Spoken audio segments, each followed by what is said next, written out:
no siam puin hei mas present min lo pe kan lom khom mai thank you ho nakina kan unboxing ang we don't keep a fel ni o chuan lume na bung ro a chi sang zor tunu kha nia chan mari mi kha samlem tools chi sang nge kha sampu station te barber chair te one razor bakche om lo ni mai tu diang la so ni thank you hong chin thank you hong được bor mai ang lo om kep kop mai ma si present ti kan dong kha de pa sia nghe được thùng ni ki ai so la cho barber tool si chu này trigger chu ne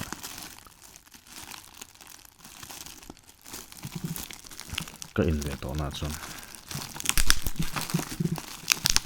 eu sak ve ta ne wa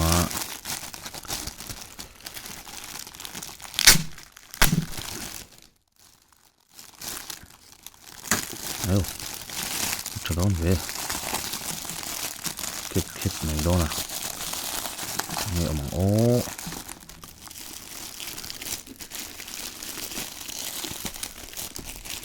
in bộ ông sẽ lòng ông mình thúc mày ruột bộ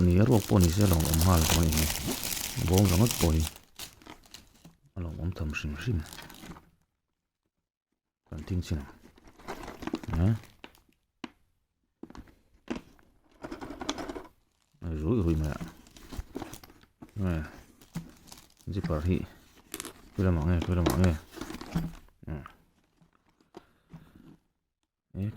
khởi à tôi giảm bóng về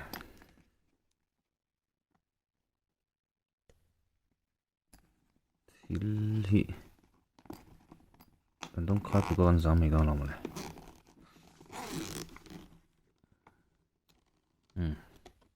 đấy nó lòng tự tết mày hair clipper này hair clipper cái này ngay miệng rồi thì đòn này mày tonic guy family yang tu kan ni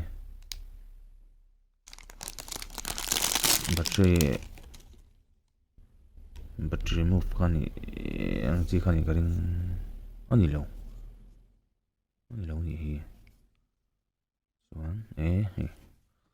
charge na tur te chunga chadon em ti hian dia ti kan charge na ka ela ma hian kan vi lu mai kan don ta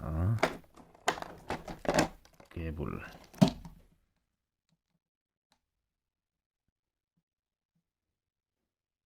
ani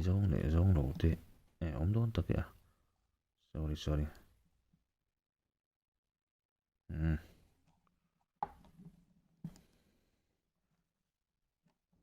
World Cup in zone ya Morocco chak lo zo chi lai to deu kan tong ring thangam lo ni an tra kep em tuna ai switch oh ani mi alo yo sorry charge om lo ni charge ni le lo đâu bố về sorry ý dọc tuổi đó em chiang đầu để tệ xếp về dạ là indicator light nè chuan rpm a chak lam ka sanga ri hem mai ko chuan time ka ku minute vel ni ta nga minute zani somli la om ta dar ka ni le ni lo dar ka thum chuang vel ni chu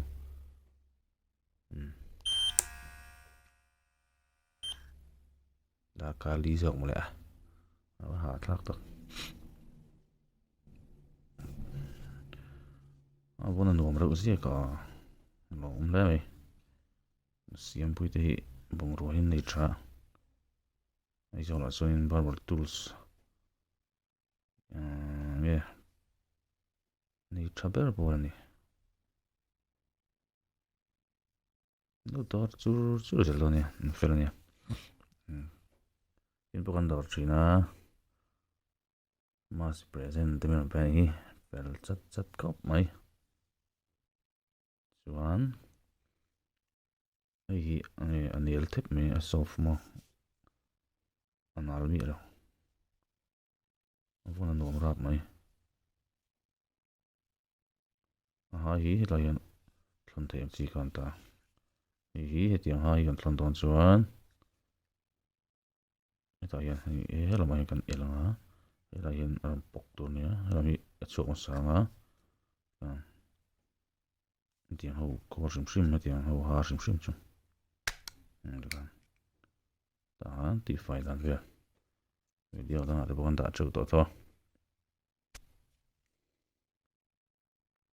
chuan vô lại đón chuan thế là hiện vừa có tiếng cần tiếng sáng á chuan in để em tiếng cần này á bông nó lụt chốt lụt rồi chuan cái bộ hiện cái em lụt bốc mà chia đi lâu đi được không thì nó switch một cái on off nó một cái đi lâu à cái chữ cái tay này hay biết nó open lại close cái tí nào chỉ cần chứ mà nó nuông đón chiang em rằng á nó sẽ chắc bị sét thấu ta ari khá long rồi tí này lu chip lắm lại xíu bằng về là nói hiện cái chỗ mang tiền em này tiền này rằng khai làm bằng cái hi hay adjust function tiền nó pay mall top lo khane lock về đây thì hiện từ nó torchlight see dead mẹ nàng đâu hàng tàn chứ ha vâng ok thar để bộ cả chế độ nó không nhỉ cái cô này khá zero gap in si chop kan om lo ta mà sẽ siam chop thế thôi cái siam nó bộ khác là tổ thôi anh mà ní clip bắt đầu cái này khá nhé mà sẽ chụp cái siam kéo lo mấy thế siam ai kéo lo sang chú cái thằng zero gap cái này tổ vào khăn chú cái chúng flat chip solver normal thế anh lek na hiện normal thế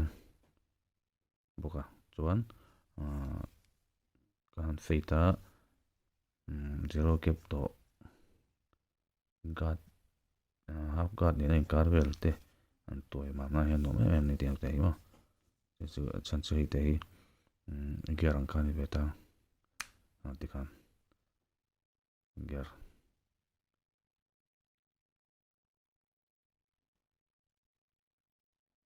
te kan te ger lo te pani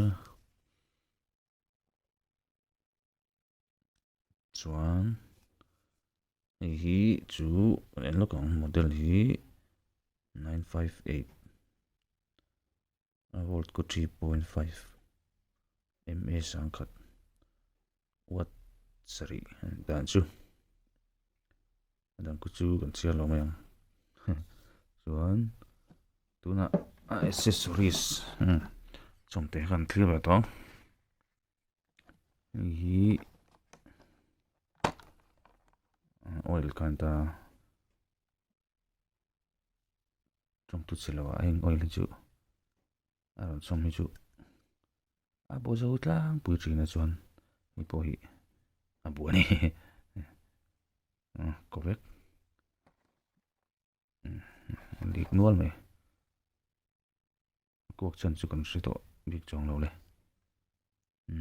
an check big khelo mai te ni tu te pan se oil la chuan in boin tur om lo clipper oil chu transformer oil tra deuh ma se ri ma ne a vain mang bak lo wa herol pan deuh lam te mang pe top mai se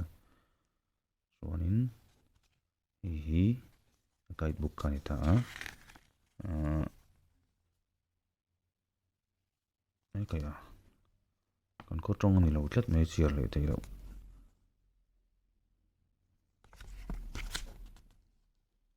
asila hi kon alimin halang vek tawa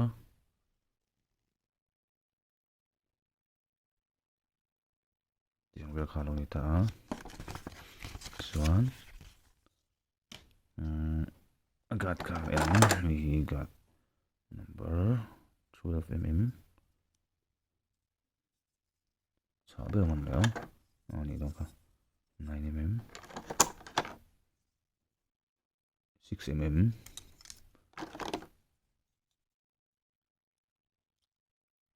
3 heng te hi gat te hi zeb lo chuan ho lam me lu he langa kat pher porang hian lang se an trim bor na hian ni tiang chi ai ka aha ceramic ko ina chom chi ho hi amana nom ro pati man se chol deuh anga chi hian chan chu sei le sei no zang khai ka ti bok ta ke ma chuan ti ve no bani chu an tha chai em atla pal don lo na saro pui tu ka a phoi po har jok don chuan hi clipper gat 3 pangai ang bel khai ta ma se ka khai kini chuan ain chan lei deuh thin chuan ka hri 4 chu om chi lo na 4 ang bel chuan chial theng emi khar nat ber po hian chuan dan ka chu cha dai lo tin huwa le kan mai ta yang vel chu lo ni tan chu nia thil hi mang tu zir te ni ve bok na yo sak ka ti ren ka sak chat ni karat malum bok lo dim deuh bok ni alu thei cha chok thei tu re ro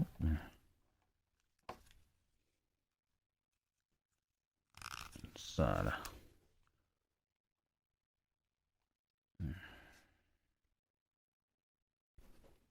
nem sok an chok ve me tak takina na thar che thol to ga an chu har san ta ni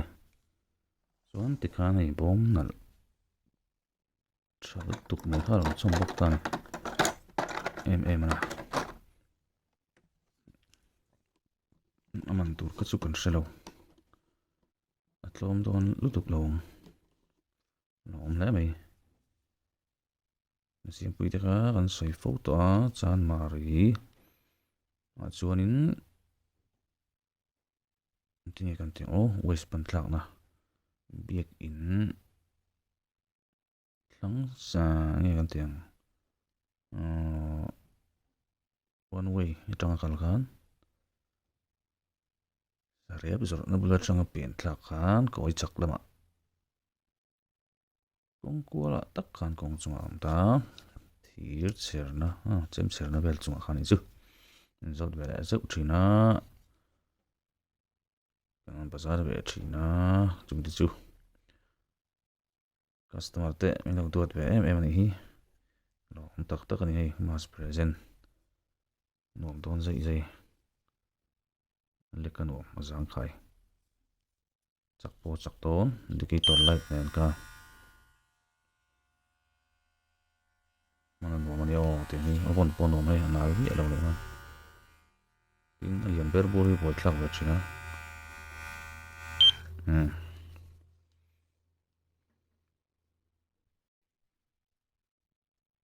chuan hi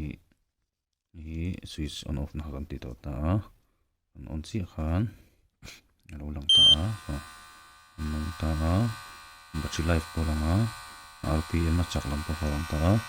Lai mi hi kan lo sei thun ra ta hian a chak lam kha a vir chak lam a safe chak lam kha kan siam don ta kan up down the speed ka sang se ta a ri chu kan shet te a ri kha ko bang bang tan sang lo se sang lo kan ko sang lo sang a thlen goi thum sang sari limit kiu khur pang pang pang tan dinan sam kan lo no ta ai that lo do sang gai kho do khan ti chak ti khan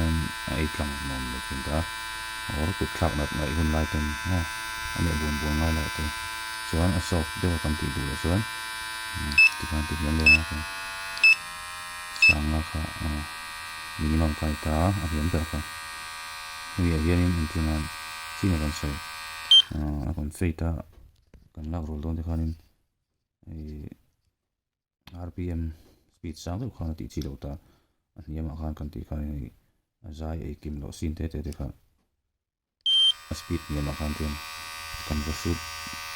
te del thin ta he kan use book ta du chuan no tu kan no tu om na lai zo ni to ni ka ten speed chak do finishing touch si a fu lo ta ti son le te ai go shin ta ka han dan thin lo shin shin men ko ai min don khap mai chalik tu pe thank you very nice